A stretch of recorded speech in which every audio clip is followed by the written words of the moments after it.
आपल्या तालुक्याचं स्वरूप आणि संपूर्ण राज्याच्या जन्मामुळं राज्याच्या व्यवस्थापनामध्ये एक वेगळं नाव आहे, एक वेगळा दर्जा देखील आहे. महाराष्ट्र शासन आयोजित जलसंपदा विभागाने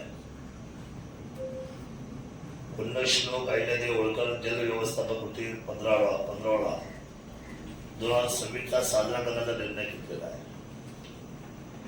हे अतिशय योग्य वेळ आहे. माझ्या आधी नंदोड साहेबांनी जे प्रस्तावित केलं त्या प्रस्ताविकामध्ये वास्तव्य असं होतं की एकामध्ये रिकव्हरी, अर्थसंकल्पाचं बजेट आणि मग खूप घाई व्हायची या सगळ्या गोष्टींमध्ये होळकर साहेब. परंतु आताचा जो निर्णय केला शासन म्हणून आदरणीय ह्या विभागाचे प्रमुख जलसंपदा मंत्री आदरणीय राधाकृष्ण विखे पाटील, अतिशय सुत्या अशा पद्धतीचा निर्णय त्यांनी केला. मी त्यांचं मनापासून कौतुक करतो आपल्या सर्वांच्या वतीने. मागच्या वर्षी सुद्धा मी आलो होतो आणि हे आता त्यांनी आंदोलन केल्याप्रमाणे दुसरं वर्ष आहे आणि त्यामुळे या 15 दिवसामध्ये आपण सातत्याने विचार करतो की जल व्यवस्थापनाला काय गोष्टीमध्ये कशा पद्धतीने याच्यामध्ये म्हणजे जल पुनर्भरणाचा विषय असेल किंवा रिकव्हरीचा विषय असेल किंवा कालवांच्या दुरुस्तीचा विषय असेल आणि या सगळ्या छोट्या छोट्या गोष्टीमध्ये उपसिंचन जे आपलं चालतं, उपसा सिंचन जे चालतं, या सगळ्याबरोबर आपण कशा पद्धतीने या सगळ्या गोष्टी मग त्याच्यामध्ये आपत्ती व्यवस्थापनाचा पण विषय आहे. असे अनेक गोष्टी ज्या अनेक गोष्टीच्या मुळे हे आपल्याला वितरण करणं शक्य होतं. काही अतिक्रमण असतात आणि काही वेळेला आपण जे साफसफाईचा विषय आहे, ऐन वेळेच्या विषयामध्ये तो ज्यावेळेला आपण करतो तर त्यावेळेला आपली धावपळ होते. मग त्याचा पूर्वनियोजन कसं असलं पाहिजे. तर या सगळ्या गोष्टींचा साकल्याने विषय किंबहुना नवीन काय बांधकाम आपल्याला करायचे का किंवा नवीन बांधकामाची आपल्याला किती गरज आहे. तर या सगळ्या गोष्टी याच्यामध्ये ह्या सगळ्या व्यवस्थेमध्ये आपण या 15 मध्ये आपण करणार आहोत. विषय म्हणजे पाणी वापर संस्था ज्या आहेत त्यांची परिस्थिती काय आहे, त्यांची लायबिलिटी किती आहे, त्यांची जबाबदारी किती आहे. तर हा सगळा विषय विचाराच्या व्यवस्थेने चालणार आहे. कित्येक वेळा असं होतं की माणसं फक्त पाणी मागतात, पण पाण्याबरोबर आपल्याला ज्या गोष्टी पूर्वस्थितीच्या करण्यासाठी जी यंत्रणा आपल्याला सिद्ध करावी लागते ती अधिकारी, प्रशासन आणि शेतकरी म्हणून एकत्र ते होणार नाही. जलसंपदा विभागाला नेटनेटकं चालवायचं असेल तर या बाबतीमध्ये समन्वय असणं अतिशय गरजेचं आहे. आणि म्हणून समन्वयाच्या दृष्टीने हे पाणी आपलं आहे आणि मग हे पाणी आपण वापरून आपल्याला पुढे कसं पाठवायचंय त्या बाबतीतला आपले सातत्याने या सगळ्या बाबतीमध्ये कार्यशाळा होणं अतिशय गरजेचं आहे. त्यामुळे आताचा हा 15 म्हणजे आपल्याला चिंतनाचा आहे. चिंतन 15 म्हणजे चिंतन जल व्यवस्थेचं आपण काय चिंतन करणार आहोत. आणि मला असं वाटतं की इथून पुढे भविष्यामध्ये वाढतं तापमान पाहता आणि निसर्गाच्या बदलांमुळे कदाचित पाण्याची जर समजा पातळी जर घटत चालली. मी एक लक्षवेधीला सामोरं यावेळेला गेलो, साहेबांना मुद्दाम आंदोलन केलं आणि त्यांनी पण ते मान्य केलं, त्यांनी ते स्तुत्य म्हटलं. एवढं साहेब, नवीन धरणं बांधायला 1000 कोटी लागतात. आहे ही धरणं तुम्ही गाळमुक्त केली तर आपली जर 2-2, 3-3 टीएमचं जर पाणीच वाढला तर तुम्ही बघा वडदची काय परिस्थिती आहे.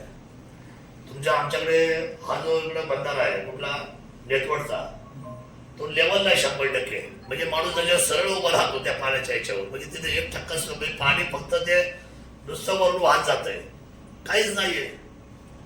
उकडीची काय परिस्थिती आहे, मारेडोची काय परिस्थिती आहे. तर माझं म्हणणं असं आहे धरणं जन्माला घातल्यापासून अजूनपर्यंत त्याचा गाळमुक्तचं धोरण ती पॉलिसी शासनाने ठरवली पाहिजे.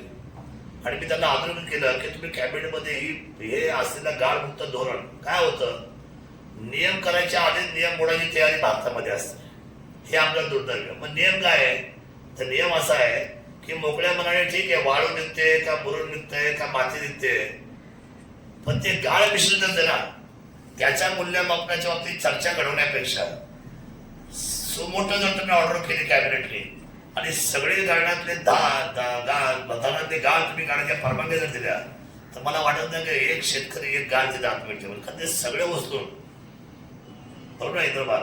प्रत्येक जण आपल्याला, मला सांगा, मधल्या काळामध्ये जे अवकाळी पाऊस झाले, सातारा, सांगली, कोल्हापूर, पश्चिम महाराष्ट्र धुवून गेला, त्यामुळे आपल्या शेतीच्या मातीची लूट झालेली, निचरा झालेला आहे.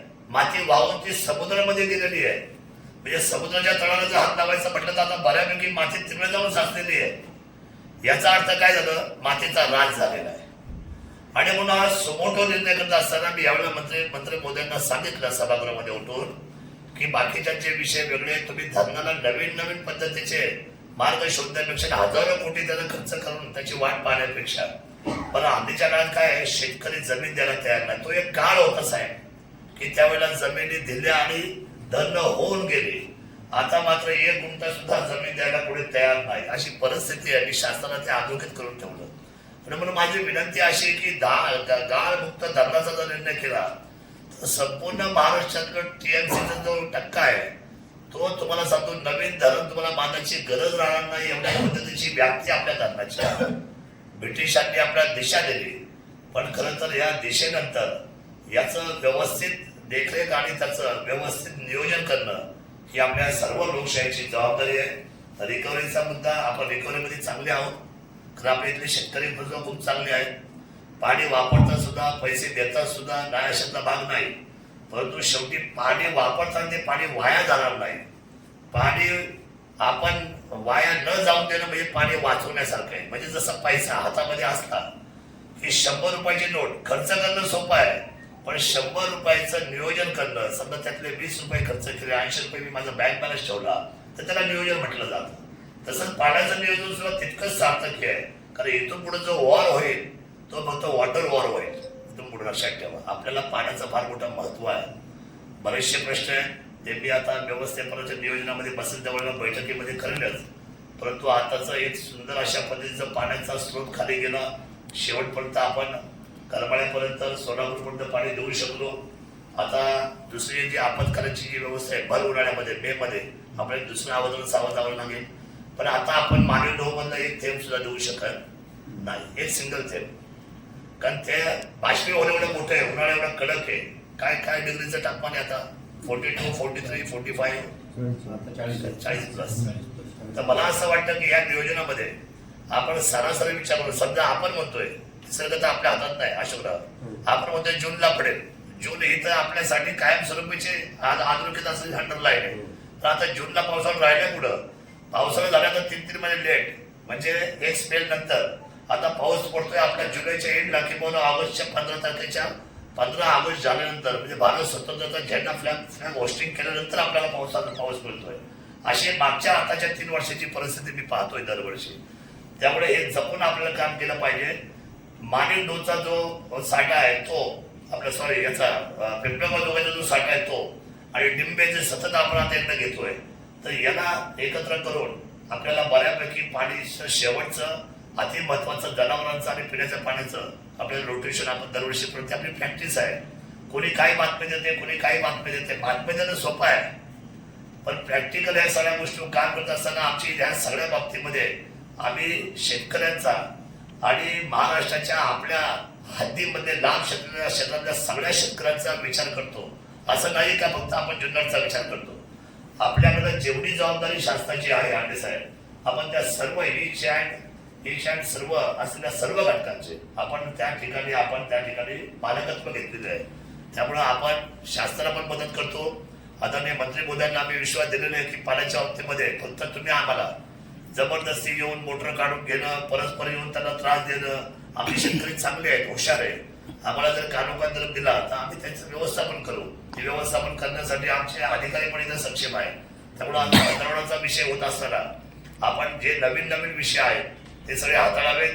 साफसफाईच्या बाबतीतले विषय असतील किंवा आपल्याला रिकव्हरीच्या विषयामध्ये आपण अतिशय चांगलेच आहोत. परंतु मला एक अजून गोष्ट तुम्हाला अधोरेखित करून द्यायची आहे की जेवढे काही तुमचे धरणाचे आपले जे काही रस्ते आहेत, धरणावरचे रस्ते जिथं लोकांची ऑलरेडी रहदारी चालू आहे, तिथं आपण खड्डामुक्त केलं पाहिजे. नुसतं आपण आता ती माती गाळ आपल्याकडे आहे, आपण आश्वासित केलं पाहिजे.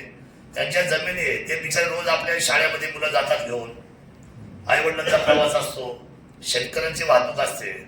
आणि ती गाडी कशी चालते माहितीये का, एक चाका असं तर एक चाका असं. अशा परिस्थितीमध्ये जर धरणावरचे रस्ते असतील तर आपल्या सगळ्यांना घात आहे. ठीक आहे, डांबरीकरांची आपली भूमिका नाही, सिमेंट कॉन्क्रीटची आपली भूमिका नाही, पण मेंटेनन्स करायला आपल्याला हरकत काय. तर हे आताच्या पंधरवड्यामध्ये जिथे जिथे मोठ्या पद्धतीचा त्रास आहे आपल्या आपल्या विभागाचा रस्त्यांचा, तो आपण खात्रीलायकपणे तो त्या ठिकाणी आपण थांबवला पाहिजे, बंद केला पाहिजे, त्याच्यावर आपण काम केलं पाहिजे. आणि अतिशय चांगलं तुम्ही काम करताच आहे. मला माहित आहे की आपल्या सर्वांचे नेहमी चर्चा करून निर्णय होतात. पाण्याच्या बाबतीमध्ये आपण यावर्षी स्वयंपूर्ण आहोत, काळजी करायचं काही कारण नाही. शेवटच्या टप्प्यावर आपण पाणी सर्वांना देऊ. सर्व शेतकऱ्यांनी मदत करा. आडमुठी धोरण पुढे ठेवू नका. आडमुठी धोरणामुळे काय होतं, कधी कधी असं आहे की जलसंपत्तीच्या जागा आम्हाला काही हे टाकायचे असतात, त्या ठिकाणी धापे टाकायचे असतात आणि क्षेत्र सगळं वास्तविक शासनाचं आहे. पण साहेब एवढं क्षेत्र आहे, मला एवढं पीक घ्यायचं उन्हाळ्यामध्ये, नका तुम्ही अडवू. तुमच्या एका न अडवण्यामुळं मात्र लांब क्षेत्रातल्या खालच्या सगळ्या लोकांचं नुकसान होतं आणि हे कित्येक वर्ष आम्ही पाहतो.